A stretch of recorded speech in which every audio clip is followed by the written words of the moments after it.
Hi friends, welcome to our channel. ముందుగా మా channel చూసే వాళ్ళు సబ్స్క్రైబ్ చేసుకోండి. మా ఛానల్ పేరు ఏంటంటే ప్రిన్స్ లైసీ. ఈరోజు నేను చేసే రెసిపీ ఏంటంటే బీరకాయ ఫ్రై.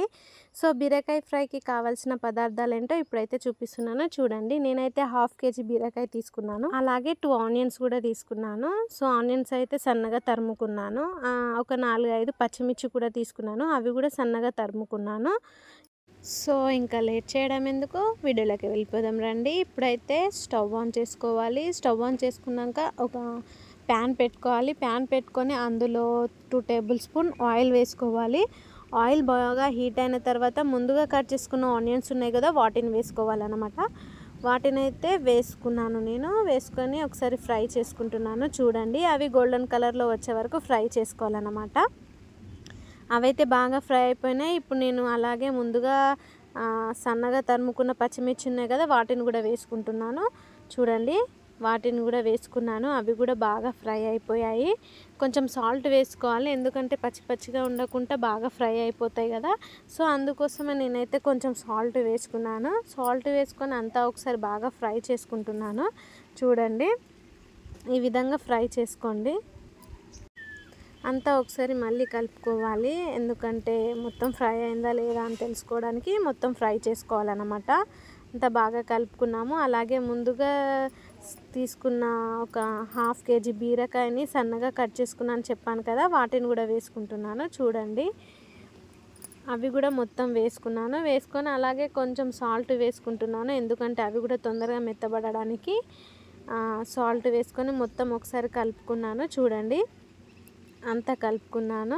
అంతా కలుపుకొని మూత పెట్టేసాను, ఎందుకంటే ఒక 5 నిమిషాలు ఉడకాలి కాబట్టి నూనెలో మూత పెట్టేసుకున్నాను అన్నమాట. అంతా ఒకసారి బాగా కలుపుకోవాలి సాల్ట్ వేసుకొని మెత్తబడడానికి. మూత పెట్టనుగా 5 నిమిషాలు అయితే అయిపోయింది. ఉడికిందో లేదో చూడడానికి ఇప్పుడు మూత తీసి మొత్తం కలుపుతున్నాను అన్నమాట. అలా ఒకటి తీసుకొని చూశాను, మెత్తపడిందా లేదా అని అలా ఒకటి తీసుకొని చూసేసాను అనమాట. సో మొత్తం అయితే ఉడికేసింది అనమాట చూడండి. ఈ విధంగా ఉడికించుకోవాలన్నమాట. ఇప్పుడైతే నేను స్టవ్ స్లిమ్లోనే పెట్టుకొని మళ్ళీ కొంచెం సాల్ట్ వేసుకున్నాను, ఎందుకంటే కొంచెం చప్పగా అనిపించింది అని చెప్పేసి కొంచెం సాల్ట్ అయితే వేస్తున్నాను చూడండి. మళ్ళీ కొంచెం సాల్ట్ వేసుకొని మొత్తం కలుపుకున్నాను అనమాట. సాల్ట్ అక్కడక్కడ ఉండకుండా మొత్తం పీసెస్కి పట్టే విధంగా మొత్తం కలుపుకుంటున్నాను చూడండి.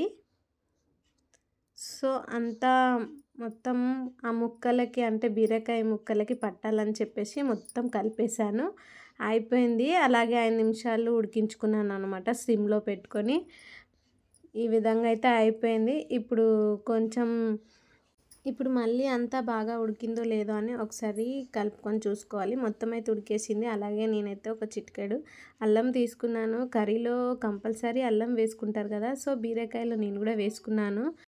అది కూడా బాగా ఫ్రై చేసుకోవాలి, ఎందుకంటే పచ్చి వాసన రాకుండా. సో అల్లం కొంచెం బాగా ఫ్రై అయితేనే మంచిగా ఉంటుంది, ఎందుకంటే పచ్చి పచ్చిగా వాసన స్మెల్ వస్తుంది, కర్రీ తినబుద్ధి కాదు. సో ఇప్పుడైతే 5 నిమిషాలు ఉడికించుకోవడానికి మూత పెట్టేశాను సిమ్లో పెట్టి. 5 నిమిషాలు అయిపోయిందని చెప్పేసి ఇప్పుడు మూత తీసి మళ్ళీ కలుపుతున్నాను చూడండి. ఈ విధంగా కలిపేసాను, ఎందుకంటే అల్లం స్మెల్ పోయిందా లేదా చూడడానికి. మళ్ళొకసారి మొత్తం కలుపుకున్నాను అన్నమాట. ఇప్పుడైతే చిటికెడు పసుపు తీసుకొని వేసుకుంటున్నాను. పసుపు అంతా ముక్కలకి పట్టే విధంగా మళ్ళీ ఒకసారి కలుపుకుంటున్నాను.